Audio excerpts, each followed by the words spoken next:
tunakaa na watoto wetu, tuwe tunawasikiliza, tuwe tunawaelekeza. Baada ya hayo mtoto aliuliza nini? Haya ambayo unayoniambia baba yangu umeyatoa wapi? Baada ya kupewa majibu yalikuwa sawa sawa, akasema ya abati fal matuma, baba yangu yafanye yale ambayo ulioamrishwa. Katika hichi kisa sio kwamba mama yake na yule mtoto alikuwa hayupo. Alikuwa, ukisoma vitabu vya tarehe inaelezea kwamba mama pia alishiriki katika mazungumzo, na yeye alipokinaika wote wawili wakaidhika waende wakatekeleze amri ya Allah subhanahu wa ta'ala. Ni kwamba familia ilikuwa imejengeka kwa maadili mazuri ya kifamilia, na kati yao palikuwa kuna mazungumzo, na mzazi aliweza kuhamisha yale aliyokuwa nayo ya dini kwa kizazi kingine. Kwa hiyo kwa haya mafupi, ni majukumu yetu sisi kujitahidi kuhamisha Uislamu kwa familia zetu. Maisha kama wanavyosema, maisha ni mfano wa kuna mbio, wakati wa mbio kuna mbio fulani watu wanakimbizana wisabeti, watu wanakimbia sana, mtu akifika anampokeza wengine fimbo, ule wengine anaendelea mpaka tunafika mwisho. Sisi tufanye hivyo. Sisi tunapotoka hawa watoto wetu, hii fimbo ambayo tunayo sisi tunaweza tukaifikishia kwa hawa watoto wetu, na wenyewe wakaendelea katika kulea familia ambayo itakayokuwa vizuri.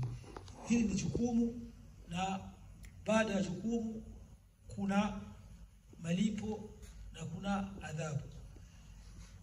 Jambo la mwisho kumalizia, sisi katika familia zetu au wengi sana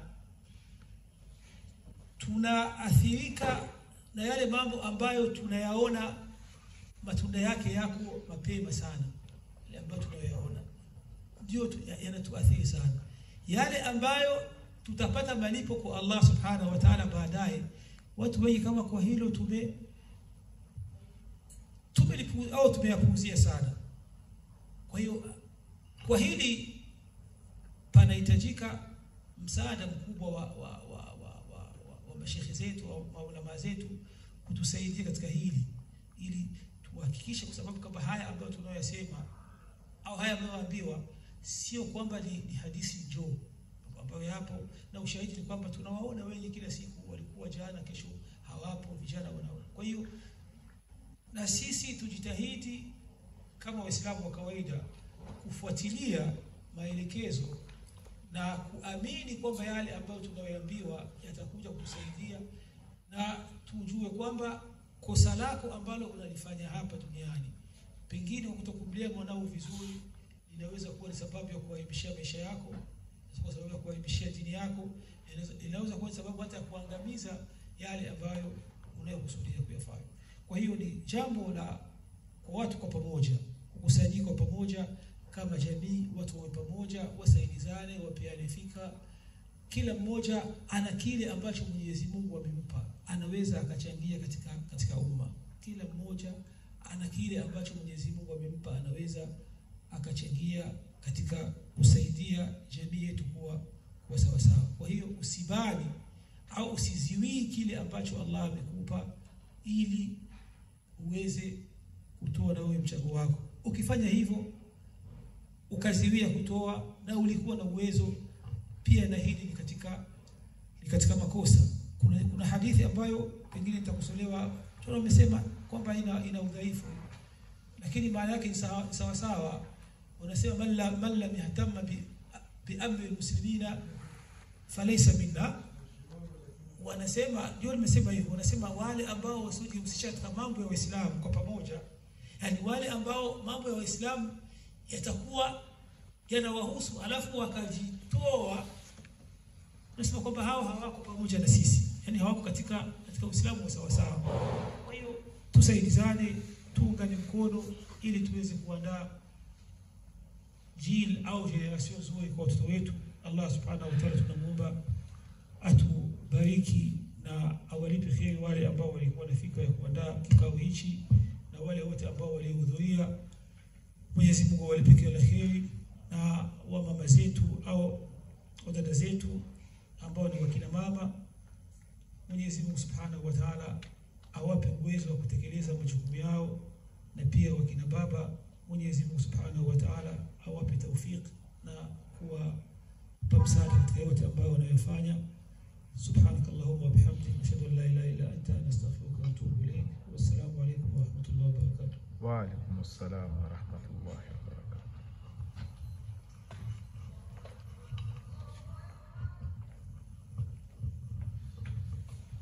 Naam, nafikiri shehe ametukumbusha mambo mengi, lakini kitu muhimu zaidi tunaweza kuchukua ni kwamba Allah kakujalia jambo fulani katika maisha yako, neema yoyote katika maisha yako, ujuzi katika maisha yako, ni vizuri uweze kufikisha katika jamii. Nafikiri tumepewa vipaji tofauti sisi wote.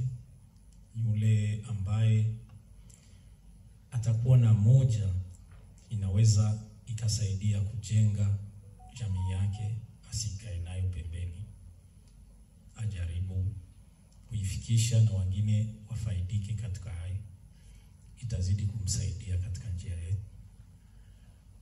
Naam, nafikiri tumepata mafupi kwa yale Dr. Naza katufikishia kwa jana, na nafikiri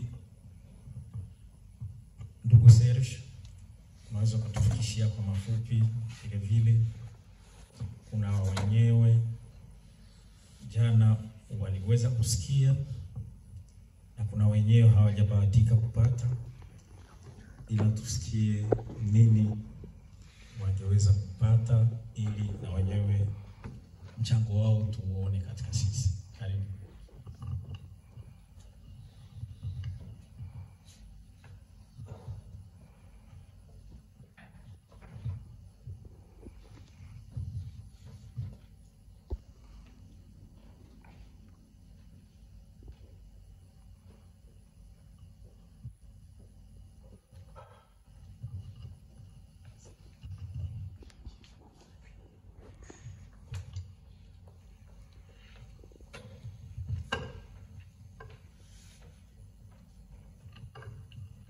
Assalamu alaikum wa rahmatullahi wa barakatuh. Alaykum assalam. Nafikiri leo sitakuwa mrefu kama jana. Alhamdulillah, nitajitahidi kuzungumza ambalo linahusika na jibu yale niliyosema jana. Kama vile ninavyozungumza mazungumzo nayo, mimi nafikiri hakuna kuchuja, lazima mtu asikie alivyo. Kutokana na utamaduni wetu na kule kwenye tuliotoka na mila zetu, ili watoto wetu wafaulu, lazima kwanza jamii yetu ijijue inasimamia wapi. Hivi sasa tujue tunasimamia wapi kutokana na utamaduni wetu, na ikiwa kama tunatafuta utamaduni wetu ujulikane, mila zetu zifuatwe na vijana wetu, tujiulize kwanza. Unaweza kumkatia kesi mtu mwenye hakujitetea? Haiwezekani. Sasa vijana wetu wako wapi? Tuwafunze kwa sisi, kwa midomo yetu, au tuwafunze wako pale? Tujifunze sasa. Kitu cha kwanza, tuko leo hapa, tujifunze vijana wetu kutukaribia. Ikiwa tunafuta kwa jumla, kuna ile ya nyumbani, ni mafunzo ya kila mzazi. Ikiwa kama tunataka watoto we na jamii wajue mila yao, wajue ni watu gani lazima watukaribie, tuwe nao hapo. Tutajua jinsi ya kuwaongoza na kufuatana na maswali ambayo yote wanaweza kuuliza pale, lakini hatuko pamoja nao. Kwa hiyo tujitahidi katika siku za mbele semina kama hii ifanyike kwa ajili ya vijana, watoto wetu. Kama inaweza kaitiwa semina kuhusu watoto, ni lazima baba na mama wanakuja na watoto wao. Kwa hiyo lile yenyewe hawakusikia pale, watazidi kuwafahamisha wale nyumbani, liseme kaza wa kaza wa kaza. Hiyo ni ya kwanza. Kitu cha pili, hatuwezi kufikia kuwaweka watoto wetu pamoja wakati si wenyewe tuna tabia zile zenye tuliokuwa tunaona nyumbani. Ikiwa shehe fulani sina maafikiano naye, basi kinachozungumza siwezi kukisikia. Ikiwa mtu fulani anafanya kazi fulani, nilimsikia hivi na hivi, siwezi kumsikia. Na baadhi wengine nakuja kukuomba deni, kama nikikuja kukudai unipi pesa zangu, na kwa adui yangu hapo hapo. Hata mtu akisema fulani alisema hivi, ya ule mtu mbaya sana. Kwa hiyo tutoe kwanza kusema tutoe kwanza yale ambayo tuliyaona au tunasikia mpaka leo katika maisha tuko nayo, ili tujenge kwanza jamii yenye kwanza inaelewana, ina msimamo. Hapo naweza kuzungumza ni makosa yetu sisi wazazi, kwa kuwa tufikirie kujumulisha watoto au vijana wetu ili tuwe nao.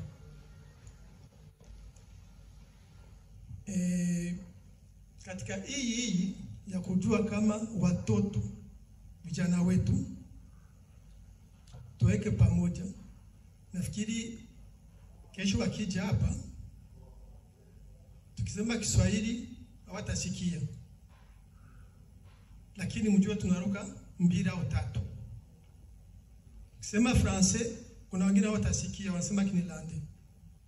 Kusema Nilande wa Francais watasikia. Sasa takuwa traduction za namna gani?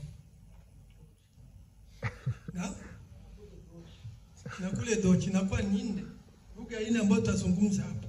Kiswahili, Kifaransa, Kiingereza, Kijerumani. Sasa hapa tutazungumza lugha gani? Ili wote waelewane. Turudie kumila yetu, tuwafunze watoto Kiswahili. Itakuwa ni lugha ambayo wanaweza kuzungumza watapokutana wote. Tujitahidi. Bila hivyo tutajikuta kila siku tunatafuta kufunza watoto, lakini hatuna nafasi ya kuwajumlisha wote tuwazungumzie neno moja.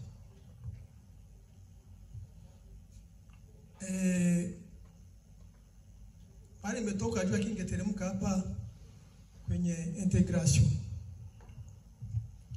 Nafikiri kuna problem moja kubwa sana, si wenyewe wazazi upande wote, kina mama kina baba. Nafikiri utamfunza mtu kutembeza ndege wakati hata ndani ya kabina hujaingia, au uliingia ukaona lakini hauna utaalamu wowote. Kwa nini? Tunapofika hapa tunafunzwa maisha au model ya civilisation yao, ili tujiadapte na kutaka tuishi nao. Kwanza tunafundishwa lugha. Huwezi kuwa ukao nasikilizana na mtu wakati communication ipase. Na ndio tuko na hiyo problem na watoto. Haiwezekani. Lugha ikipita tukifaulu kuzungumza lugha huwa tupeleka kwa kazi, ama kusomea kazi au kufanya kazi, kwa sababu tunaelewa lugha yao. Sio tunaelewa vile. Asa mnaambie tuseme uongo. Sisi tuko integre katika lugha ya wenyewe. Alafu tunatafuta tuintegre watoto katika mila yetu, hawajui lugha yetu. Hiyo integration itakuwaje? Haiwezekani. Haiwezekani. Tutapanda tutateremka. Maswali kila siku yatabakia ni yale. Tujaribu kufanya nguvu ili watoto wawe integre kufatana na gisi tulilelewa nyumbani, kumfundisha mtoto lugha ya mama aijue na iseme. Kwa hiyo takuwa kikutana hivi watazungumza lugha hii moja. Bila hivyo hakuna gisi watoto hao wakutane kama gisi tunavyokutana kesho yake, kama sema kesho kinasema mwaka ya mbele. Hata hivi kuna watu ambao ukikusana watoto hapa wenyewe watazungumza upande wako Kinilande, wengine huko huko Kifaransa, wengine huko wako Kijerumani, huko ngine sijui. Kwa hiyo ni sisi tukuchunguza hii kazi integration. Sisi tunarudia tena, tunapokuwa integre tunaona kama tunajua kusoma Fransi.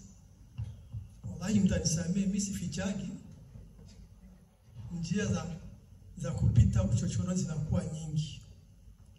Ambao wanasema njoo ufike utumike, ambao wanasema njoo ufike ufate sheria za familia, ambao wanasema fata sheria hii na hii, inafikiaga tunasema hapana. Lakini kuna wengine tunaokota kwa wenzetu. Nini? Pesa. Nisema sintaficha pesa. Nafikiaga na hii nasema niko kwa integration, mseme sijapenda pembeni, kwa sababu ni kitu ambacho kama hatuwezi kusimama katika misingi ambao wananchi wanaoifuata, na hatutafikia mbele, kwa sababu kesho tutakuta kuna mitego ambao yeye hatuweza kuvuka. Kwa nini nilikuwa nazungumza ile? Tuangalie manyumba yetu. Tunaishi je? Ama na familia, ana watoto. Kuna mambo ingine tunafuata, ndio kutakia fasi yote watu wanafanya sio vibaya. Lakini tuangalie madhara yanapofikia wakati wengi wao wanafanya kisa kama hicho. Nizungumzie upande wa familia. Nitoka huko Holande na yaona, nikafika pa nikayakuta, lakini kila watu wana jere maisha yao. Na vile vile kuna upungufu fulani unapatikana. Ikiwa mimi na mke wangu tunazungumza, tunasikilizana, hii maisha hamna kitu. Nasema sifichi. Hii maisha hamna kitu. Bwana tugombane. Wewe uende kwako, mimi bakie kwangu. Kisha ni mazungumzo kwa sisi wawili, yanatuhusu sisi. Basi wale wenye sheria zao wanakuja, okay, uko Marmene, nenda kule. Maisha yanaendelea. Lakini sasa baada ya siku zinaenda, mlizungumza mko hawa, kisha mnakuwa hawa, nyumba inavunjika. Kile cha mtu anatafuta, kwanza hata mkibakia vile na malezi ya watoto, kuna saa hayawi sawa. Hayawi sawa. Hapo mshavunja haki za watoto, kama vile Sheikh ametoka kuzungumza hapa. Haki za watoto inapotea. Kisha kama ikutokea ile, alhamdulillah, watu wanaishi na wanaheshimia, au ni wenyewe wamelelewa, wanajua dini ni nini, japo kwa hata kisa kile tumetokea sio dini, lakini dini ni nini, maisha ni nini. Wanaogopa hata kusikia nyumbani fulani na fulani wameachana. Kuna watu wako hivyo, asisikii mama yake aseme nimemwacha mume wangu. Kuna watu wako hivyo. Sasa narudia kwa integration. Ikiwa kama sisi tunachunga kuwa na integration katika yale ambayo tumeyakuta, kesho tutafundisha watoto wetu integration namna gani. Tujifunze. Sasa kwa hiyo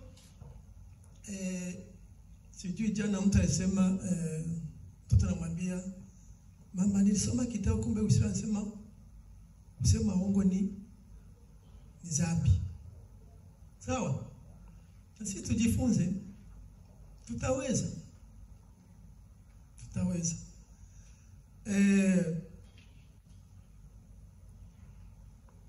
Ikiwa kama tutafaulu kwenye integration, tutaintegrate na watoto wetu katika jamii na jamii itaendelea vizuri. Ama tunakwenda wapi? Hii ni kazi ngumu sana kusema tunakwenda wapi, kwa sababu hatujui kwenye tuko. Kwanza tujifunze kwenye tuko. Hatuko bien integre, hatuwezi kuintegre watoto wetu, na kwa hiyo hatuwezi kujua kesho tutakwenda wapi. Nini inaweza kufanyika ili jamii yetu iongoke? Kitu cha kwanza ningezungumza kwamba mashehe ndio wanatuambia kuna mambo ambayo yanahusika na mashehe, lakini naweza kukusia kile chenye ambacho nakisikia. Mwenyezi Mungu hakutumaga mitume wote kwa jumla. Angependa angefanya hivyo,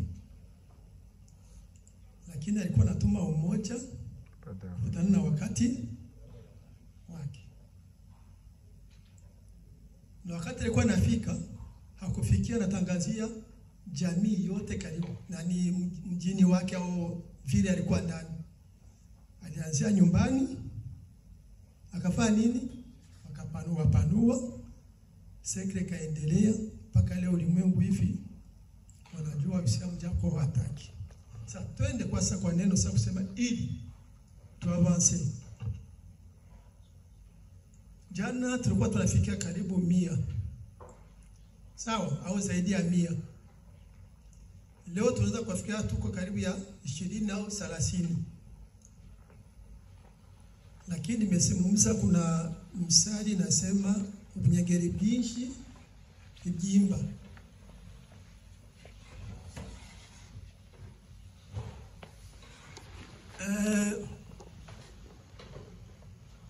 Tabia sisi jamii yetu, ikiwa kama nitakuwa nimekosea mtanisamehe, jamii yetu inahuruka na ukiona kile kimeshaendelea ndio chenye ambacho wanasifu au wanafuatilia.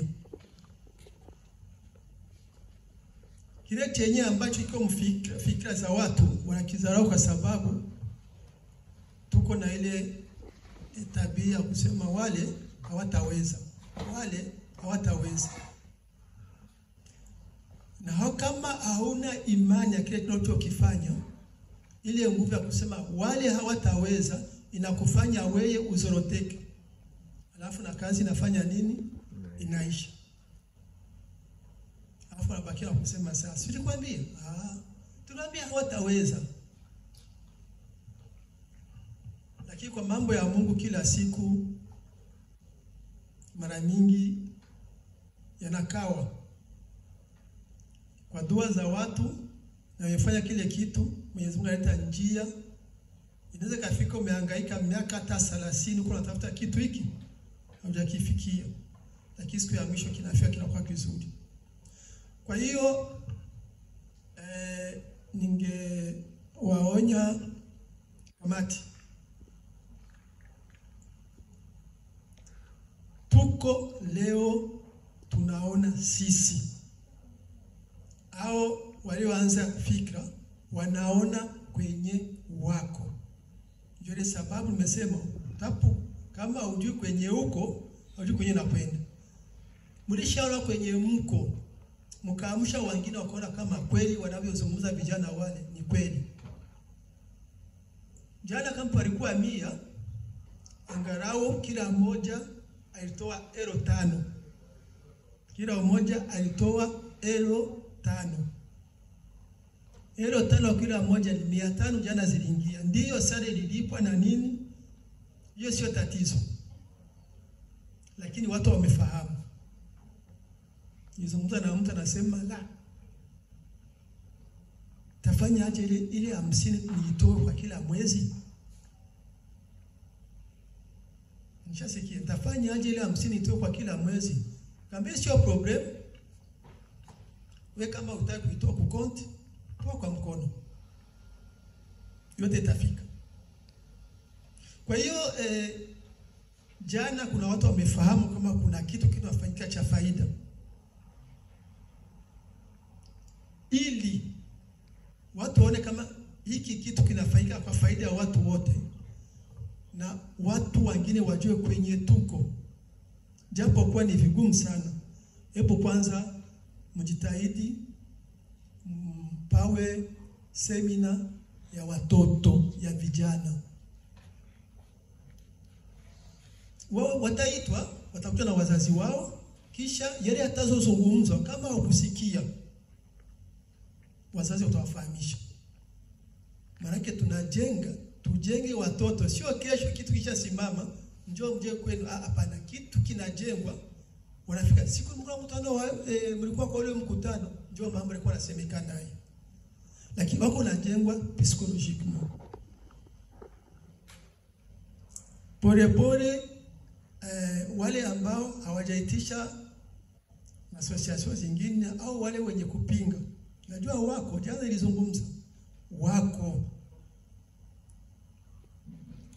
Sitaficha kwa sababu kwa miaka tuko nayo, unaposikia kitu au unapokiona, nasema tuambia sisi hatuna nguvu ya kupigana nacho, kitu kizungumzie.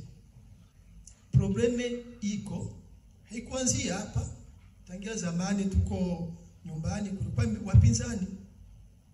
wapinzani. Na neno walizungumza hapa ndugu zangu, wakalisimamia sana. Niwaambia kama barabara ya 7, msikiti wa barabara ya 7, katika kamati ya utendaji ya mwanzo kuanza ilikuwa Gaemu.